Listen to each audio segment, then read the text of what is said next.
a massacré ici nous avons les présidents de la pour les République terroriser et face les à une pousser question à se piège déplacer posée par de cette localité qui regorge de matières nationalité précieuses rwandaise. dans son sous-sol. Mais le Donc président de voilà la en République a fait bien répondu. le problème que N'a pas nous vraiment avons. mâché ses C'est mots. un très grand Il a défi cité les parce Rwandais qu'on ne peut comme pas l'auteur de l'insécurité de la investir région à la fois des Grands Lacs. dans le Écoutez. développement du pays et dans les Ici nous ressources avons les présidents.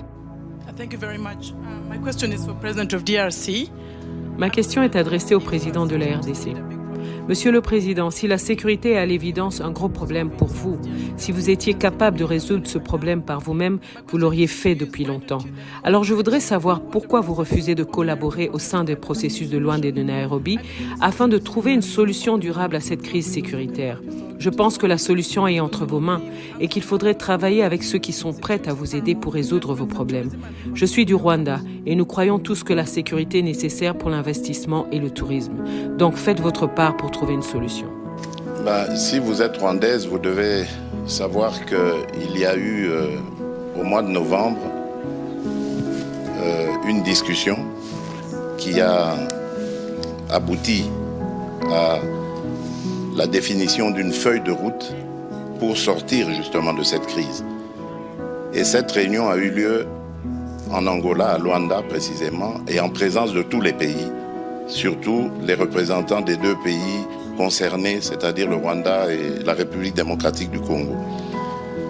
Il a été convenu, comme j'ai dit, une feuille de route qui décrétait le cessez-le-feu et le retrait immédiat du groupe de M23 qui est soutenu par le Rwanda le 25 novembre. Ce départ devait commencer et le 15 janvier, c'est-à-dire il y a 2 jours, on devait constater évidemment l'achèvement de ce processus. Eh bien, figurez-vous, madame, que le M23, groupe terroriste soutenu par le Rwanda, est toujours dans certaines localités qu'il avait prises à la République démocratique du Congo. Malgré les pressions internationales, ce groupe maintient sa position, fait semblant de se mouvoir, mais en fait, il se redéploie d'une certaine manière et reste dans ces localités.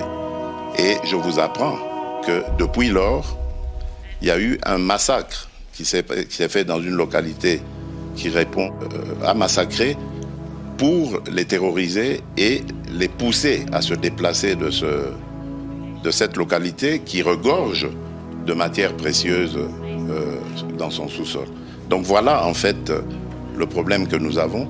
C'est un très grand défi parce qu'on ne peut pas investir à la fois dans le développement du pays et dans les ressources pour augmenter les capacités de l'armée et pouvoir ainsi se défendre. Si nous avions tous la même philosophie, la même vision, celle que j'avais d'ailleurs au moment où j'ai accédé à la tête du pays, celle d'aller vers tous nos voisins, nous en avons 9, et de leur proposer des projets de développement qui vont faire du bien à nos économies respectives, qui vont faire du bien à nos populations. Et je peux vous citer comme ça, pour chaque pays, chacun des 9 voisins que nous avons, quel est le projet dans lequel le projet que j'avais proposé et dans lequel j'invitais que nous nous investissions tous pour aller vers ces échanges commerciaux, économiques et autres qui allaient amener la paix et garantir la stabilité de la région. Mais c'est à cause évidemment de certains voisins aux velléités belligérantes que cela est malheureusement impossible à réaliser. Donc je suis désolé, madame, le problème aujourd'hui de l'insécurité dans la région des Grands Lacs s'appelle le Rwanda.